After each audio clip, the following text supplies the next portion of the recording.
Welcome back again, j'espère que vous allez très bien et bienvenue sur la chaîne New Tech Coding. Et dans cette vidéo, nous allons explorer un problème classique en programmation, c'est-à-dire de trouver deux nombres dans une liste qui s'additionnent pour donner un nombre K, par exemple, pour donner une cible qu'on va définir. D'accord? Et en fait, cette vidéo-là, disons, on fera une série de vidéos qui va venir par exemple pour explorer les différents algos ou structures de données par exemple qu'on peut utiliser ou disons qui interviennent souvent dans des interviews techniques, souvent que ce soit en tant que data ingénieur ou bien data scientist ou bien programmeur Python par exemple, ces genres de choses, ces genres d'interviews vraiment complexes là, ces algorithmes là apparaissent. Donc je ferai plusieurs vidéos chaque jour sur un type de problème classique ou voilà. Ce problème, on peut retrouver beaucoup de ces problèmes sur LeetCode. Voilà, il y a d'autres sites où tu peux avoir ce code-là. Mais bon, l'objectif en fait dans cette vidéo est de pouvoir comment on va résoudre, comment on va approcher ce genre de problème-là et comment résoudre et quelle méthode qu'il faut appliquer pour résoudre ce genre de problème. Alors, c'est parti. Il faut comprendre un peu le problème en fait. C'est que étant donné une liste qu'on a un nombre de valeurs, cible K, c'est-à-dire nous devons déterminer si deux nombres quelconques là, de la liste s'additionnent pour donner K. Donc ce problème là, c'est fréquent vraiment dans les entretiens quoi, techniques et c'est une excellente opportunité pour comprendre les structures de données et les algorithmes. D'accord?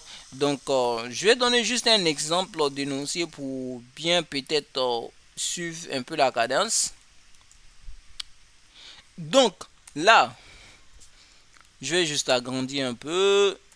Je vais agrandir mon écran un peu. Juste, je pense que c'est mieux là. Voilà. Là, je vais. Voilà, là, c'est un peu bon là. Super. Donc ici, par exemple, je vais juste, voilà, ici, voilà. Donc en fait, le problème c'est que nous avons une liste de nombres, par exemple, 10, 15, 3, 7 par exemple, et un nombre cible K, c'est-à-dire 17. Nous devons vérifier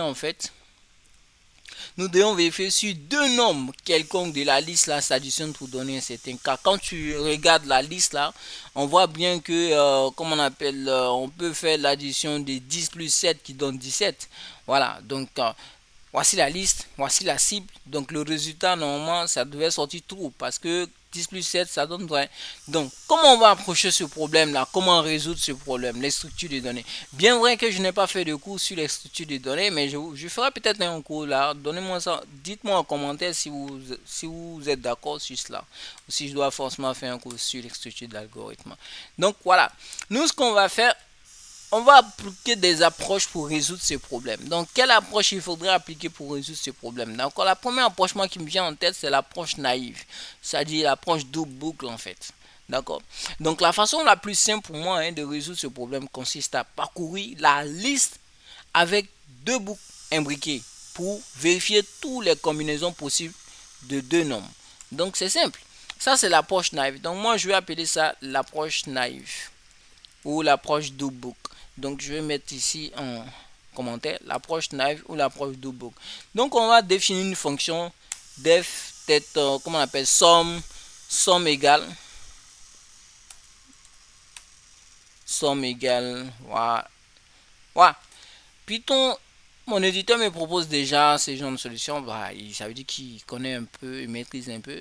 Donc ici on a quoi? On a notre première boucle là qui fait quoi? La première boucle, c'est une boucle extérieure, c'est-à-dire for i in range, qui parcourt la liste en fait, d'accord, chaque élément de la liste. Et la deuxième boucle, qui est la boucle intérieure là, le j là, qui parcourt quoi? Qui parcourt tous les éléments qui suivent l'élément actuel en fait, d'accord. Et puis maintenant, après, on additionne les deux éléments et vérifie si la somme est égale à k, d'accord. Et c'est ça qu'il faut faire. Donc, si c'est vrai, on retourne true. Si c'est faux, on retourne false. C'est aussi simple. Hein? Donc nous, on va partir avec notre exemple clair là. Est-ce que ça ramène quelque chose du genre comme true par exemple? D'accord. Donc pour cela, je vais prendre un nom. Je vais prendre l'exemple là qu'on a défini au départ. C'est-à-dire on a un nombre K. J'exécute d'abord ma fonction là. On a un nombre K qui est là. Un nombre plutôt, une liste. Après on a un K qui est la cible. Maintenant je vais appeler la fonction print somme égale. Et je vais mettre, désolé, somme K. Et dans somme K je vais mettre juste, voilà, nombre, voilà, et K. Donc est-ce que ça va me ramener quelque chose? Ah ouais, c'est normal, je vais pas exécuter ça. J'exécute ça et j'exécute pour voir. Vous me voyez qu'il ramène trop. Donc ça veut dire qu'on peut faire la somme de 10 plus 7 qui donne K. Donc ça c'est l'approche. Mais cette approche là, il faut comprendre la complexité temporelle ici. Elle est quadratique en fait.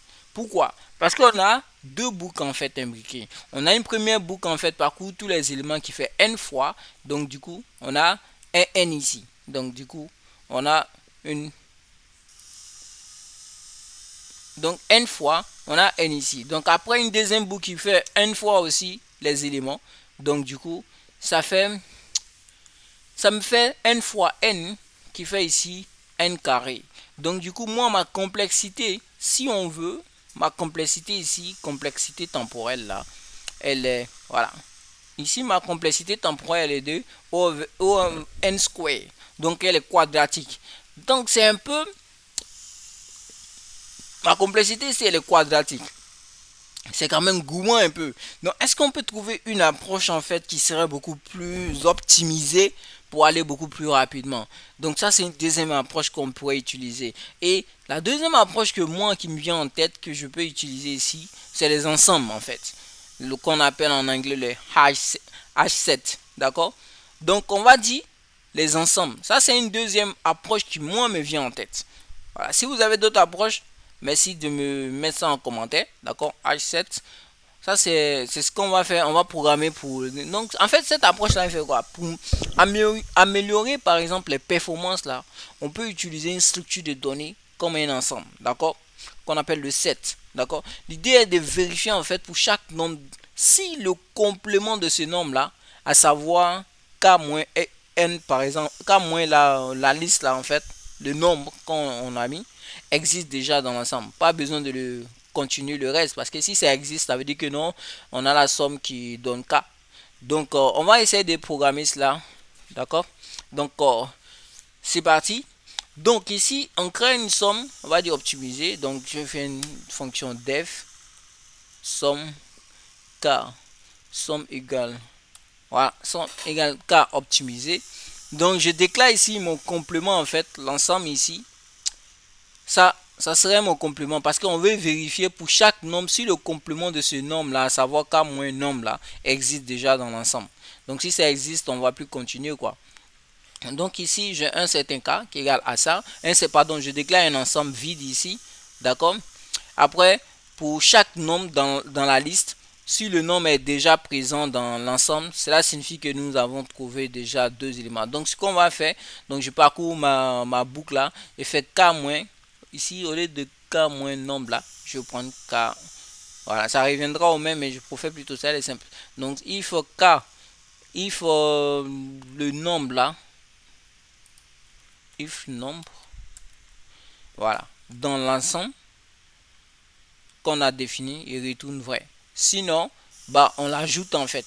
Donc, on va faire K moins nombre. K moins nombre.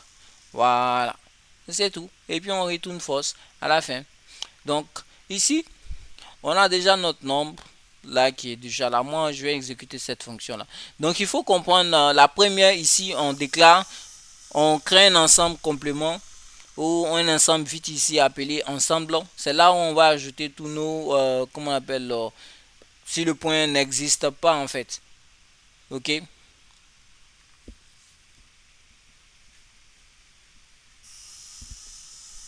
Si le point n'existe pas en fait. Ok. Donc, on va l'ajouter. Donc ici, on a notre ensemble vide qu'on déclare. Après l'ensemble vide, donc pour chaque élément, ça dit que pour chaque nombre dans la liste, donc si le nombre en question est déjà présent dans l'ensemble, cela signifie que nous avons trouvé, s'il existe, ça veut dire qu'on a trouvé, qu'on appelle deux nombres qui s'additionnent pour donner k. Donc si par exemple il y a pour 7, si 10 est déjà dans l'ensemble, alors on va dire que 10 plus 7, voilà, ça fait 17, ça fait la somme. Donc pas besoin de continuer encore. Sinon, on ajoute le complément de ce nombre-là, hein, dans, comme on appelle le k moins nombre dans l'ensemble en fait.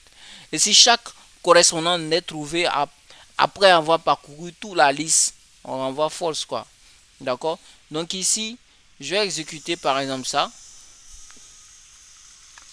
Et je vais maintenant exécuter ma fonction. Je dis somme optime. Voilà. Donc ici, qu'est-ce qui me ramène? Donc il me ramène true. Ouais. Maintenant, quelle est la différence entre les deux algorithmes? C'est la complexité en fait. Quelle est la complexité temporelle ici? La complexité temporelle ici, si on le veut, on va dire, voilà, elle est de O of n, c'est-à-dire linéaire. Elle est beaucoup plus rapide que la première approche qui est l'approche naïve en fait. Donc cette approche là elle est beaucoup plus mieux que l'autre en fait. Donc et ici on peut parler aussi de la complexité spatiale hein, qui est de n aussi pour stocker les compléments. Donc c'est n fois. Donc du coup voilà. Donc c'est linéaire aussi. Donc, ce qui est intéressant ici, c'est la complexité, c'est la différence de complexité qui existe entre les deux méthodes, c'est-à-dire c'est l'algo le plus rapide qu'on prendra toujours dans ces genres de problèmes-là. Donc, si vous partez en entretien, donnez plutôt des algos qui sont beaucoup plus optimisés dans notre cas ici, comme celui-là. D'accord? Et donc, l'idée c'était de vous montrer les deux approches en fait que vous pouvez utiliser là en fait ici. Donc, du coup, on a utilisé la double book, l'approche naïve qui est double book. Après l'approche H7 qui est comme on appelle un ensemble qu'on utilise. D'accord? Et donc voilà, ce qu'il faut retenir, point clé, voilà, qu'il faut retenir peut-être, c'est l'approche naïve en fait qui est double book là pour tester toutes les combinaisons possibles. Donc l'approche optimisée, c'est l'utilisation d'un ensemble quoi pour vérifier les compléments en O of n, c'est-à-dire en linéaire, en complexité temporelle de façon linéaire. Et H7, voilà, c'est puissant pour les recherches en temps constant quoi. Donc ce type de problème est souvent, on va dire, lié aux algorithmes gourmands quoi et aux structures de données. Donc j'espère qu'avec cette vidéo vous avez compris un peu les deux facettes et comment on pourrait approcher un petit problème classique comme ça qui peut intervenir dans des interviews techniques quoi. Alors donc merci de vous abonner sur la chaîne pour recevoir plus de tutos sur ce genre de choses là. Si vous avez aimé, merci de liker et de laisser un commentaire. Allez, bye!